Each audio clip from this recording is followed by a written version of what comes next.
Ya, tadi wujud. Ini saya sebut wujud ya. Tadi wujud berupa air jatuh kepada zohir. Lalu saya mengatakan wujud. Ya, wujud ini nggak kelihatan ya. Hati-hati dengan pemahamannya. Wujud daripada cahayanya ini yang dinamakan jatuh menjadi sebuah insan. Nah, kemana kita tinjau? Mana diri zohir ya dalam menciptakan, dan mana nur yang dikatakan menjadi sifat bagi diri yang dinamakan insan tadi ya. Makanya kalau kita paham, kita ingat kembali kepada 7 sifat Allah dalam diri kita, dan al-haqqullah yang kita sebut tadi itu diri halus ya, itu diri halus. Tetapi ana sirhau wa anta sirhu, kata Allah ya. Ana sirhau wa anta sirhu, aku jadi rahasia engkau, engkau jadi rahasiaku. Jadi di mana letak kerahasiaannya tadi? Di sini kita sudah lihat ya, bahwasanya dikaji kembali kepada asal usul yang dinamakan dafsik tadi, yaitu sulbi wa taraib. Artinya apa? Bahwasanya ada air yang dipancarkan nurnya ya. Air memang bisa dilihat yang bersifat ya'ruju min baini sulbi wa taraib. Itu kita bisa lihat ya. Seperti maujud sekarang, seperti tubuh kita sekarang, itu wujudnya air ya. Air itu yang dimaksud adalah yang bersifat ya, yang dimaksud adalah yang bersifat yahruju di sini ya. Yahruju di sini kita lihat bahwasanya berhubungan dengan 2 perkara.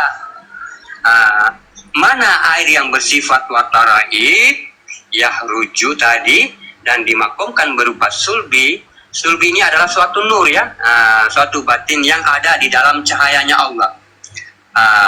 Jadi mana batin cahayanya Allah tadi? Nah, inilah yang dikatakan dengan nur ma'in ya. Nur ma'in ini adalah suatu cahaya yang paling halus dalam satu cahaya yang berasal dari sifat ma'ani ya. Jadi kalau sifat ma'ani kita 7 koda tadi, di dalamnya ada suatu wujud cahaya yang sangat halus dan indah yang disembunyikan oleh Allah. Nah, ini namanya, nama makomnya adalah sulbi ya.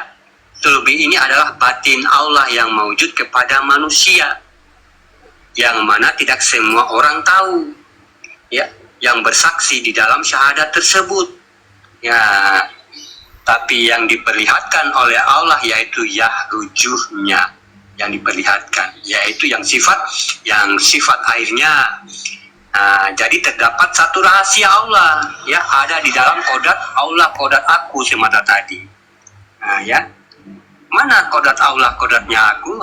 Inilah yang dikatakan dengan nur ma'in atau batinnya Allah, yaitu sebuah cahaya yang tidak diperlihatkan, yaitu batinnya daripada diri sifat, batinnya daripada al-haqqullah tadi.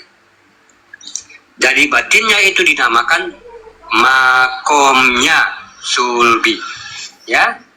Jadi batin itu dinamakan makomnya sulbi. Nah, sulbi ini yang dikatakan keluar di antara tulang sulbi, dan dikatakan juga kepada di antara dada perempuan, yaitu taraib.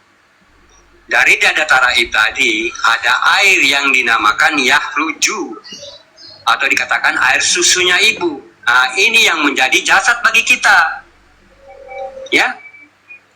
Contohnya alhamdulillah untung ada ibu kita yang memperlihatkan jasad kita, kodatnya, sehingga jatuh diri sifat yang pengasih kepada ibu, karena ibulah yang memperlihatkan diri kita ini di dunia.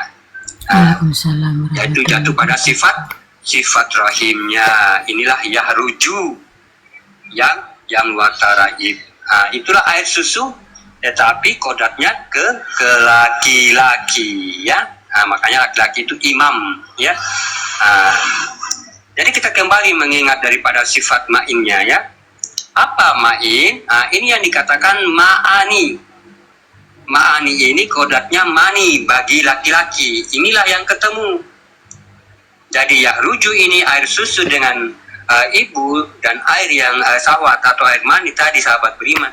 Ini diketemukan dua-duanya, ini namanya yahruju. Sesuatu yang ketemu di dalam batinnya Allah. Nah, ini yang dikatakan batinnya Allah itu yaitu sulbi. Ya.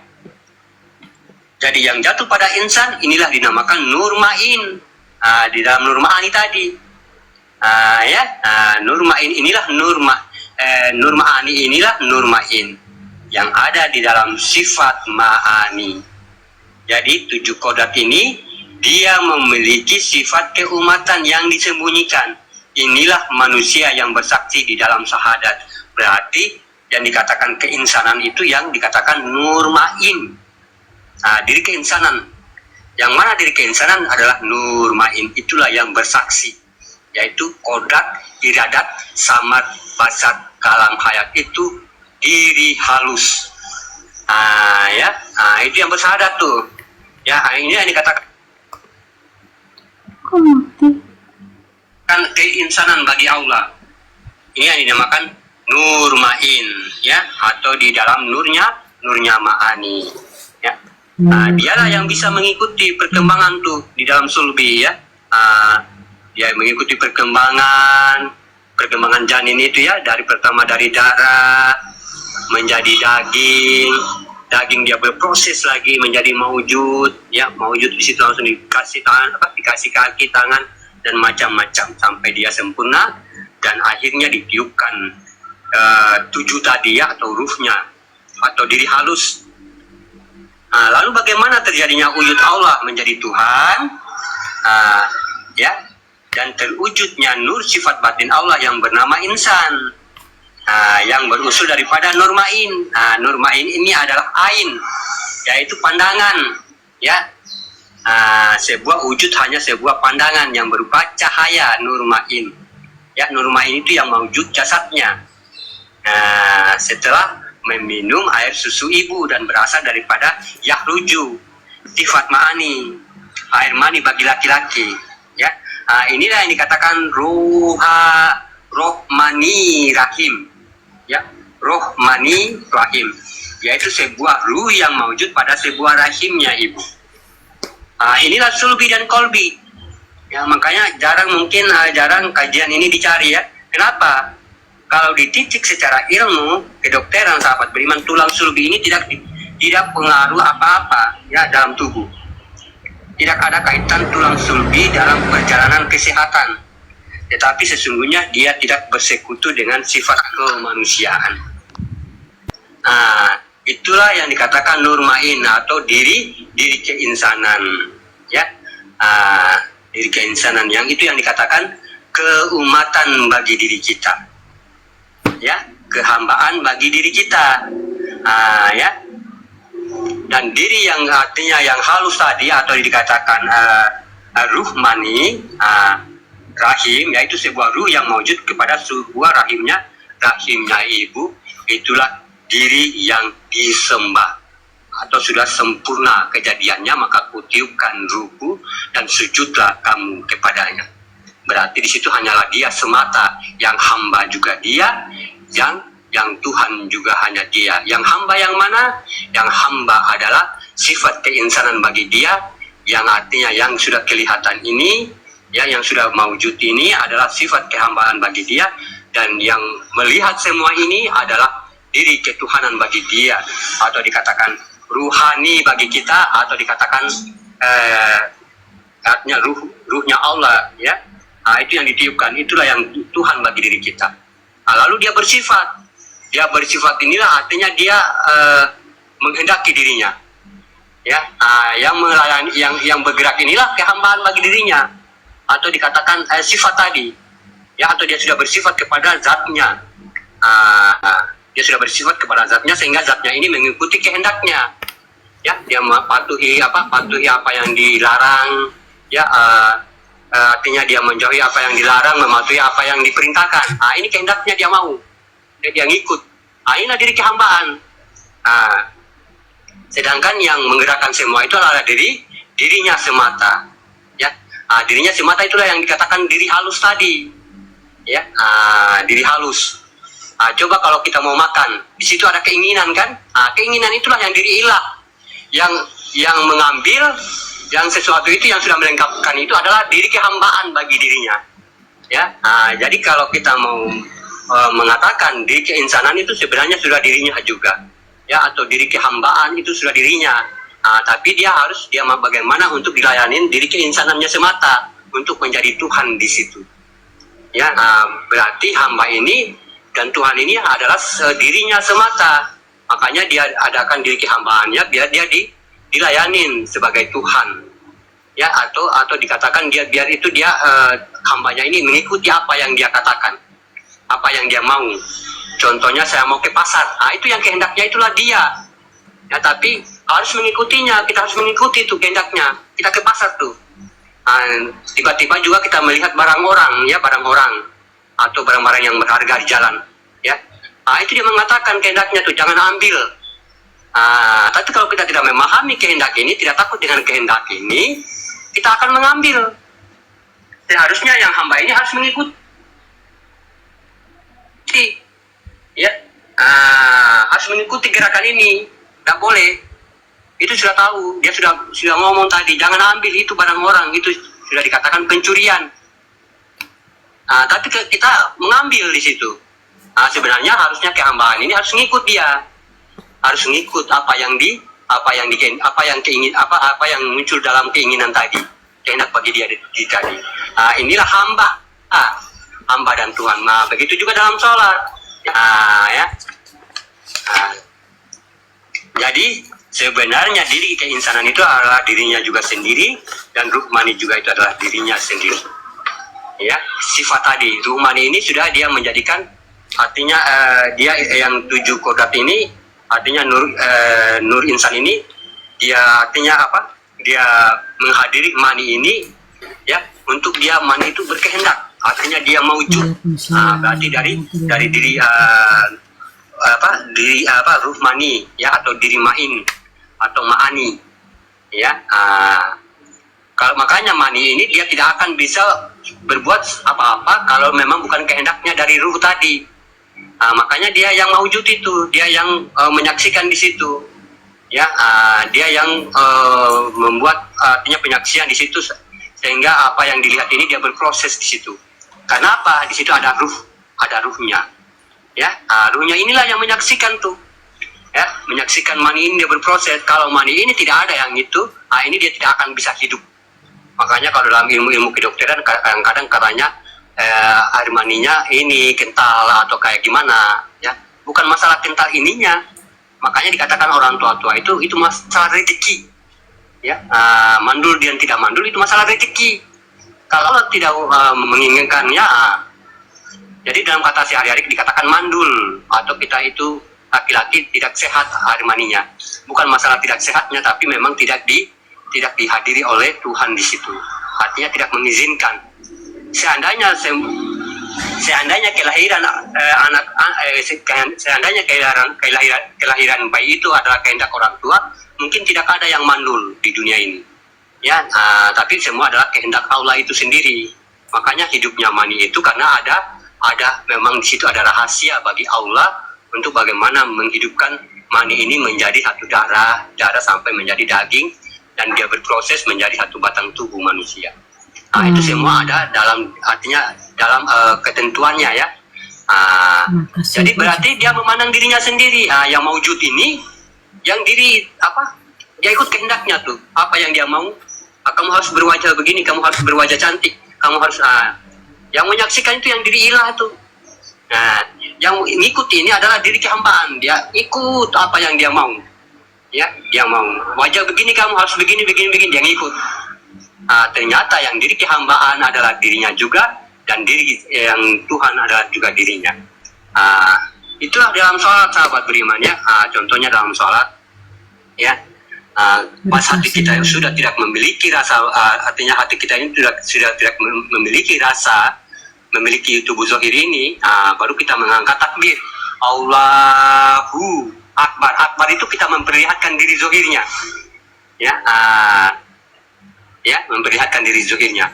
Inilah yang memandang, dia mematuhi apa? Kamu ruku, dia ruku dia. Kamu sujud dia. Itulah diri kehambaan itu yang ikut-ikut tuh.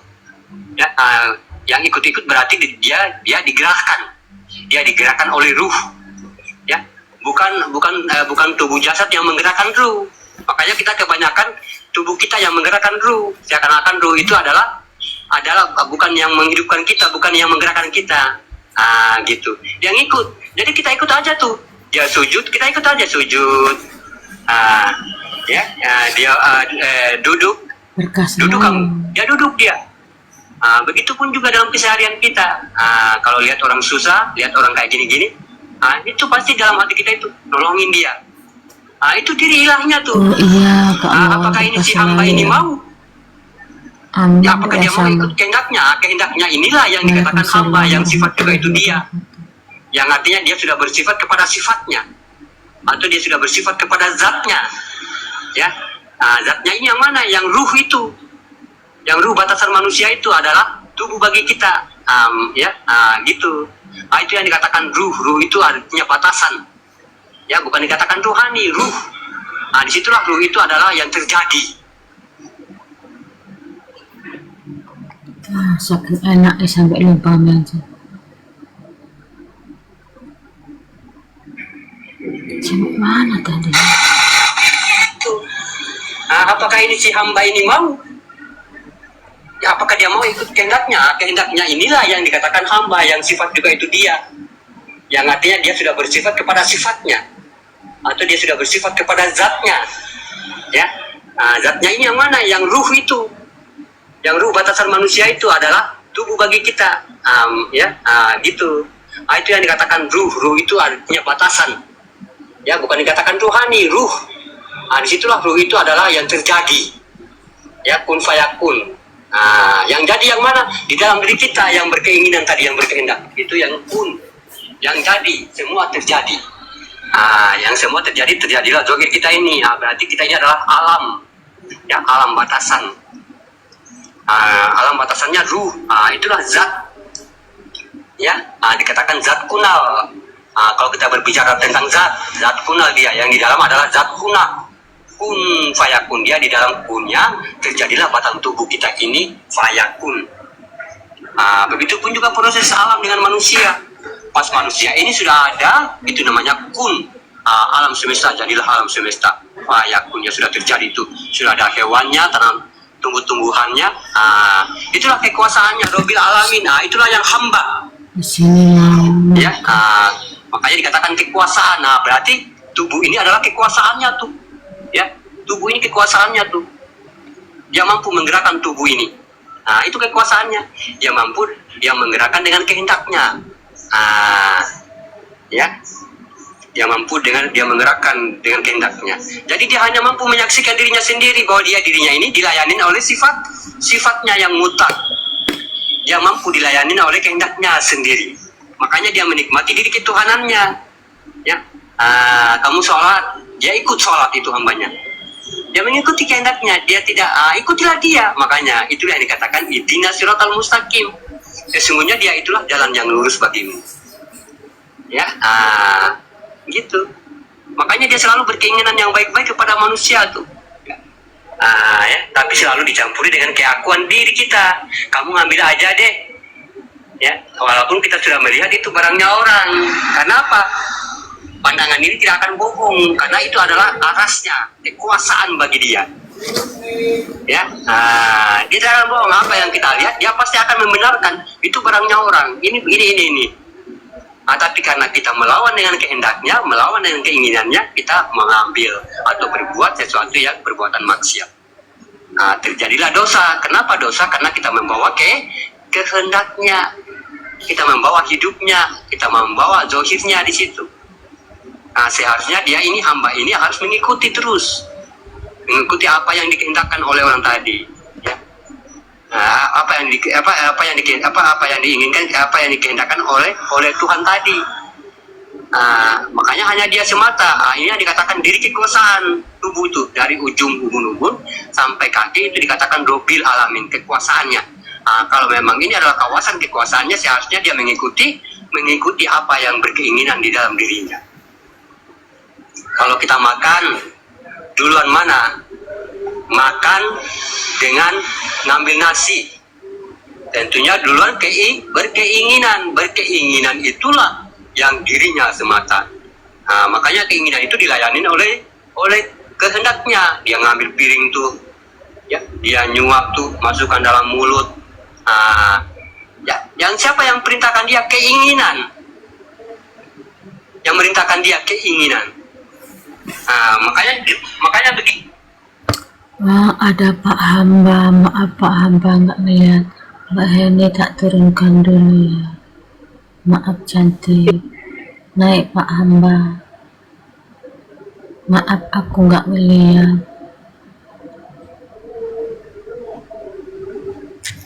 Aku lagi menjamkan mata, lagi zikir. Ada Bapak Hamba. Assalamualaikum warahmatullahi